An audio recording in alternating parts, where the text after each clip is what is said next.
Hello दोस्तों। आज है 5 मई 2025 और सामने जो आपको चार्ट दिखाई दे रहा है ये है सेंसेक्स का चार्ट। क्योंकि सेंसेक्स की कल को एक्सपायरी है, इसलिए आज मैंने इस पर ट्रेड करना सही समझा। अब समझने की कोशिश करते हैं कि यहाँ पर कहाँ कॉल साइड को या कहाँ पर पुट साइड को हमें एंट्री मिल सकती थी। अगर आप सुबह देखेंगे तो सुबह मार्केट गैप अप खुलता है, गैप अप खुलने के बाद मार्केट नीचे आने की कोशिश करता है, ये दिखता है। लेकिन बात आती है कि मेरा सेटअप क्या है, मैं किस सेटअप पर काम करता हूँ। मैं हमेशा बोलता हूँ कि मार्केट को जब नीचे या ऊपर जाना है तो पहले मुझे 9 EMA के ऊपर जाए। अगर ऊपर को जाना है मार्केट तो 9 EMA के ऊपर चले जाए, अगर नीचे आना है तो वो 9 EMA के नीचे आए। 9 EMA के नीचे एक 5 मिनट की कैंडल क्लोज होनी चाहिए। उसके बाद वहाँ ट्रेड करते हुए नीचे को आएगा, वहाँ पर कोई सेटअप बनेगा तो मैं वहाँ पर पुट साइड का सेटअप ढूंढूंगा।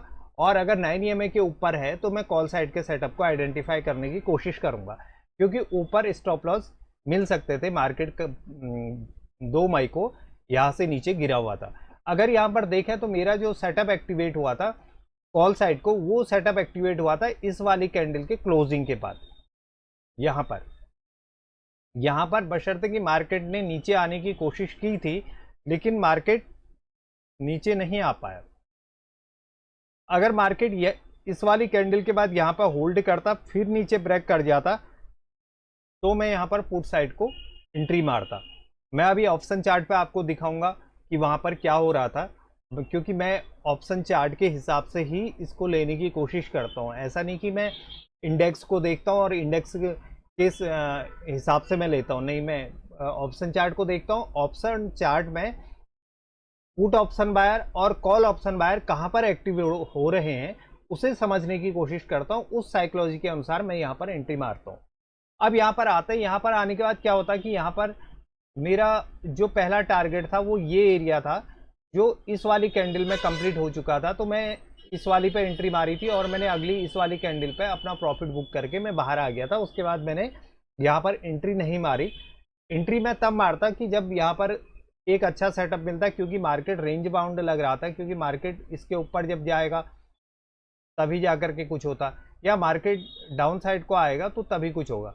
अगर मैं कल की बात करूं, कल जब तक मार्केट अगर कल को इस रेंज में खुलता है और यहां आने के बाद यहां पे रुकता है और उसके बाद अगर ऊपर को ब्रेक करता है, लेकिन उसके लिए मुझे एक ही चीज चाहिए कि मार्केट 9 EMA के ऊपर चाहिए। जैसे अगर अभी आप देखेंगे तो मार्केट 9 EMA के ऊपर ही चल रहा है, लेकिन मुझे मार्केट इस रेंज पे चाहिए, करीब करीब ये नीचे ब्रेक ना भी हुई। अगर ये स्टॉप लॉस खा लेता है, सुबह स्टॉप लॉस खाया फिर उसके बाद चले गया, 9 EMA के ऊपर क्लोजिंग मिली, अगली 5 मिनट की कैंडल रीचेक हुई पूरी तरह से, फिर उसके बाद मैं एंट्री यहाँ पर कॉल साइड को जाने की कोशिश करूंगा, क्योंकि मार्केट के पास यहाँ स्टॉप लॉस है, इस वाले एरिया पे स्टॉप लॉस मिल सकते हैं। अगर यहाँ से अगर जाएगा, इसके बाद बाहर निकलने की कोशिश करेगा, तो यहाँ पर एक बहुत अच्छा हमें मुनाफा मिल सकता है।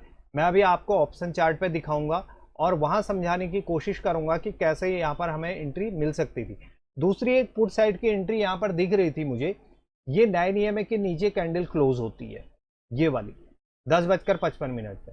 फिर उसके बाद ये वाली भी ब्रेक नहीं होती है, लेकिन इस वाली कैंडल पे एक एंट्री बनती थी 11:25 वाली कैंडल पे पुट साइड की।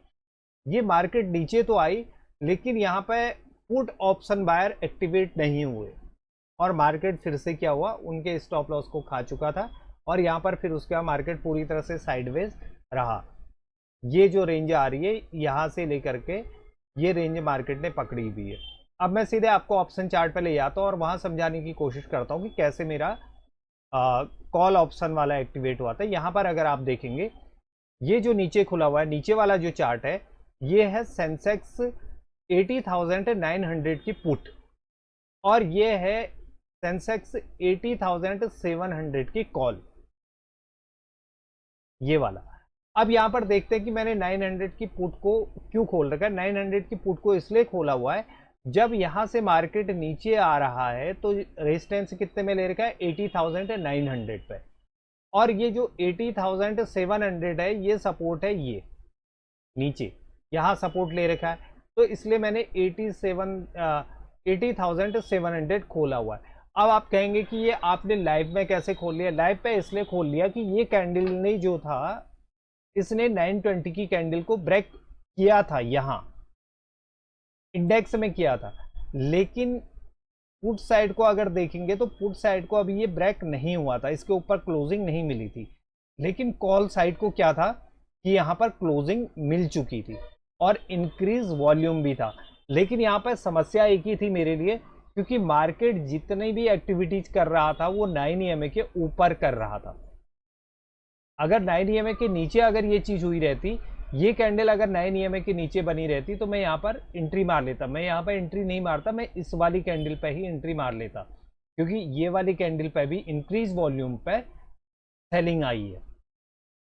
उसके बाद जो मैंने ऑप्शन चार्ट खोला था यहाँ पर, क्योंकि मेरा टारगेट ये था 80,900 का, तो मैंने 80,700 की जगह यहाँ पर मैंने सेंसेक्स खोला था 80,900 का, जो मैंने यहाँ पर कॉल खरीदी थी।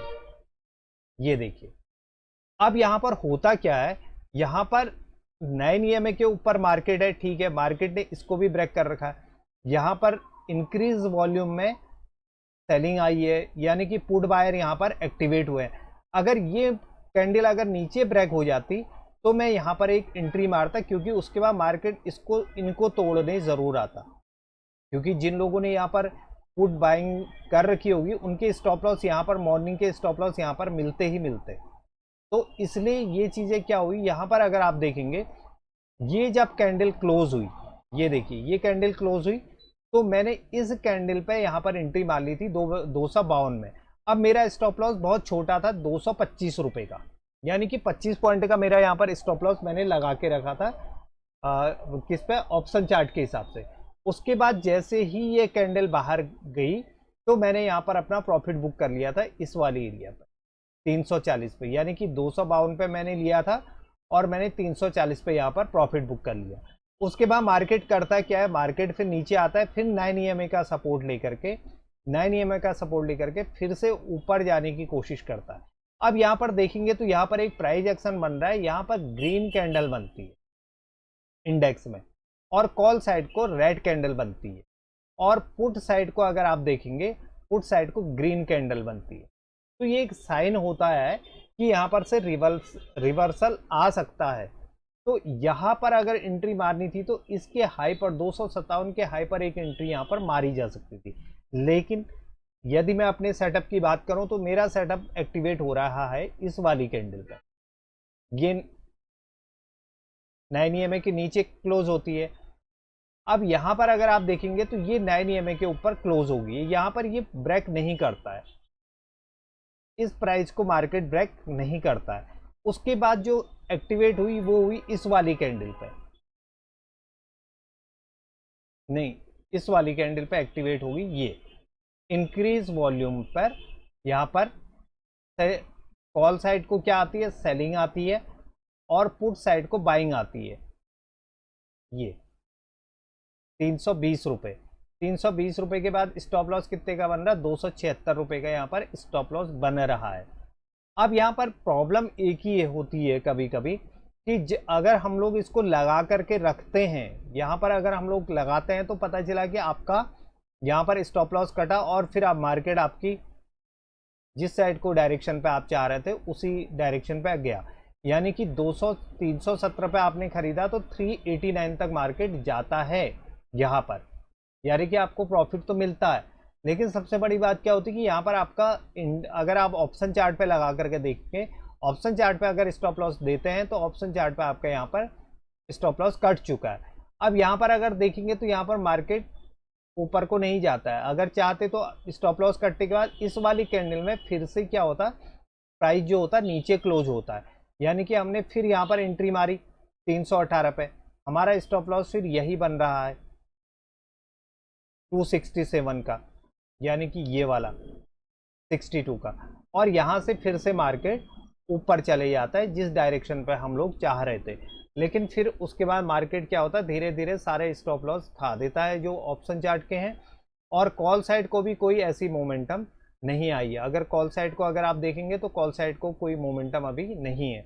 अगर मार्केट कल को अगर इस प्राइस को तोड़ता है, यहाँ से ऊपर अगर जाता है 200 से ऊपर, तो फिर यहाँ पर एक कॉल साइड को जाया जा सकता है। तो इसलिए हमेशा ध्यान रखिए कि हमें अगर ट्रेड करना है तो हम लोग मार्केट के 9 EMA का वेट करेंगे कि 9 EMA के ऊपर मार्केट कर क्या रहा है।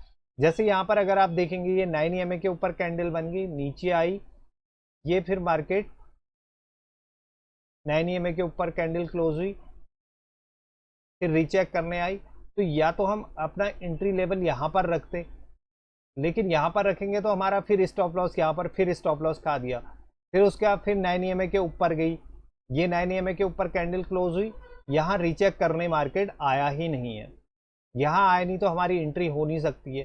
फिर उसके बाद फिर मार्केट कहाँ आ गया, फिर मार्केट नीचे आ गया, फिर ये 9 EMA के ऊपर बन गई, रीचेक करने आया। अभी मार्केट ने क्या किया, इस एरिया को ब्रेक किया हुआ है, इस एरिया को ब्रेक किया, फिर उसके बाद फिर से मार्केट ऊपर चला गया। लेकिन कुल मिला के यह अगर आप देखेंगे तो मार्केट पूरी तरह से साइडवेज है, क्योंकि मार्केट का डायरेक्शन अभी बना नहीं है। मार्केट का डायरेक्शन देखेंगे हम लोग इस एरिया से, ये 80,950 के ऊपर जाना मार्केट जब शुरू करेगा तो यहाँ पर हम कॉल साइड को जाएंगे। और अगर मार्केट इससे इस वाली एरिया से नीचे को टूटना शुरू करेगा तो हम लोग पुट साइड को जाएंगे। अगर आपको मेरी वीडियो समझ में आ रही हैं, आप ऑप्शन बाइंग को समझ पा रहे हैं, तो इन वीडियो को लाइक करिएगा, शेयर करिएगा और चैनल को सब्सक्राइब करिएगा। अगर आपकी कोई भी प्रॉब्लम जो आपको समझ में नहीं आ रही है तो आप मुझे कमेंट के द्वारा मैसेज करिएगा, मैं उस पर वीडियो बनाने की कोशिश करूंगा कि 9 EMA कैसे काम कर रहा है। जैसे अभी क्या है, अभी जब तक मार्केट 9 EMA के नीचे ट्रेड करना शुरू नहीं करेगा, ये 9 EMA की कैंडल यहाँ आई, ये रीचेक करने आया हुआ। अब देखते हैं कि कल को मार्केट इस एरिया से ऊपर को टूटता है या इस एरिया से नीचे को टूटना शुरू होता है। कल को सेंसेक्स की एक्सपायरी है, तो कोशिश करिएगा, मार्केट के पास नीचे स्टॉप लॉस पड़े हुए हैं और मार्केट के पास ऊपर भी स्टॉप लॉस पड़े हुए हैं, तो ध्यान से देखिएगा कि मार्केट कर क्या रहा है। हो सकता है अगर आप लोग मेरा वीडियो देख रहे हैं तो आप, जरूरी नहीं है कि आप ट्रेड करें, लेकिन आप इनको समझने की कोशिश करें ताकि 6 या 7 महीने बाद आप एक अच्छे ट्रेडर बनने शुरू हो जाएं। Thank you very much.